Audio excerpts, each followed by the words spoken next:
Well, it looks like she's just been caught in what could certainly be taken as in a lie. All right. All these things that she says she has dealt with over the last year, all these encounters of racism. In a surprising twist that caught both fans and reporters off guard, Angel Reese made an unexpected revelation. She's never actually had a negative interaction with fans, contradicting what she had been saying for weeks. For months, Reese had spoken publicly about facing racist remarks and harassment from Indiana Fever supporters, which fueled outrage and even prompted a formal WNBA investigation. However, during a recent media availability, her statement cast doubt on the accuracy of her earlier claims, leaving many questioning her narrative. Angel Reese, the most coddled, babied professional athlete in all of sports, continues to be the most babied and coddled professional athlete in all of sports, continues to have her peers say, "You go, girl. You be unapologetically yourself. Don't worry how rude, how arrogant, and how disrespectful you are. Don't worry about all the lies that you perpetrate. Don't worry about that." The league's investigation seemed to put the matter to rest, but Reese may have just unraveled it all, revealing the truth in front of the cameras. Remember the guy that I guess, was out there waiting for him supposedly, and when the team was coming out, and of course we saw footage of that, and there was nothing malicious to it whatsoever that anybody could see. And then of course the Indiana Fever fans were yelling racist things or making racist noises out around the court. WNBA did an investigation, found nothing. It began like any other post-game media session following a tough loss for the Chicago Sky. After being defeated by the Indiana Fever, Angel Reese took her usual place in front of the cameras, ready to handle the questions she knew were coming. Nothing about the moment seemed unusual.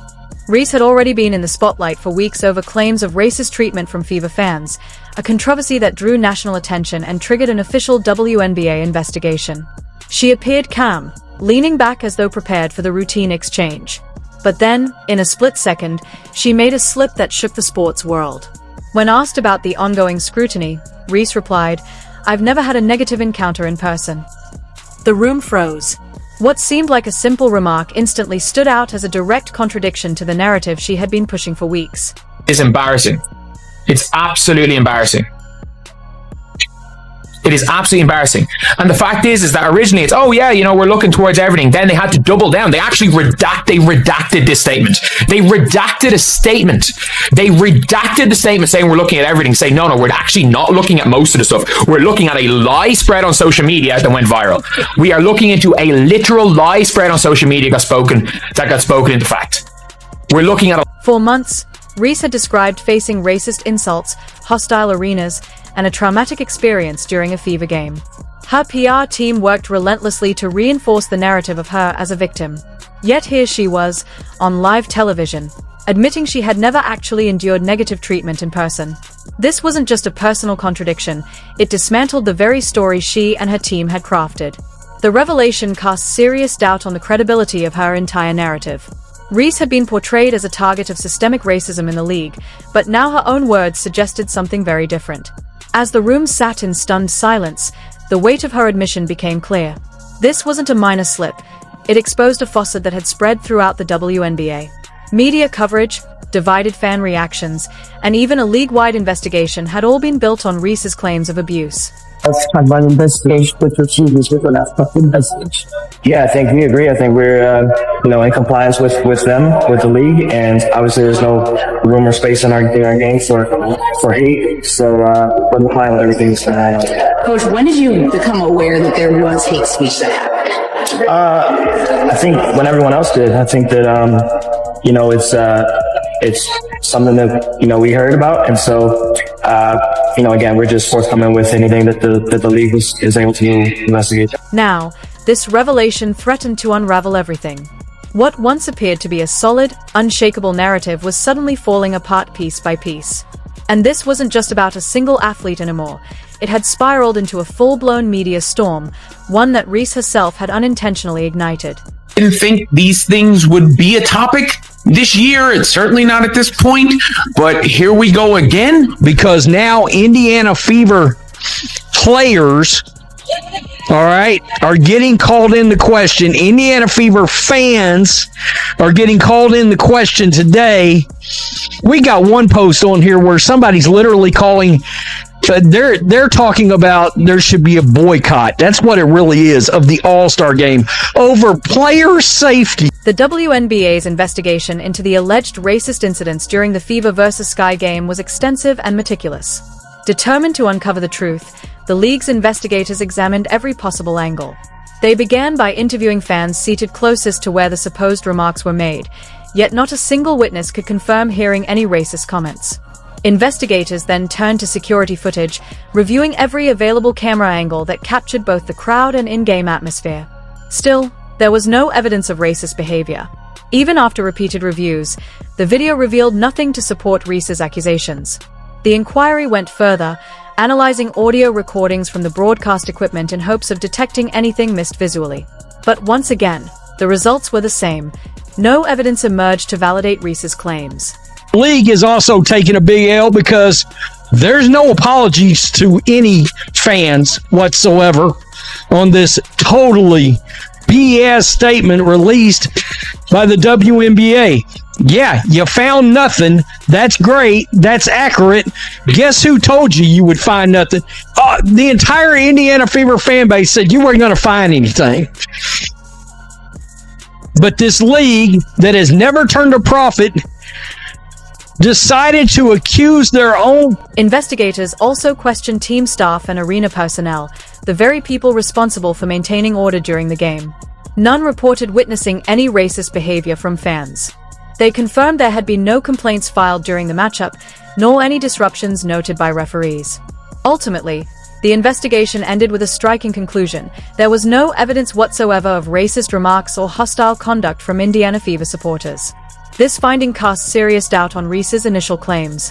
What began as a personal account of victimhood now appeared to be a narrative fueled more by assumptions, online speculation, and exaggeration than by fact. The gap between social media outrage and reality was stark. On Twitter, Facebook, and other platforms, the story had spread rapidly, fueled by anger and frustration. But the WNBA's thorough investigation painted a very different picture, one far removed from the viral narrative. And at the center of it all was a single tweet, the spark that set off a controversy which spiraled far beyond its origins. Time BET Sports Woman of the Year, Angel Reese, says she doesn't pay attention to what folks say about her online because no one has ever said a negative word about her in person. Uh-oh. So what have you been talking about for the last 17 or 18 months?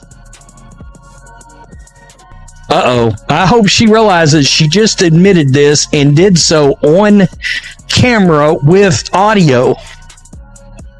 Yeah, nobody's ever going to let her let this down now. The narrative of the alleged racist incident didn't originate from any official report at the game.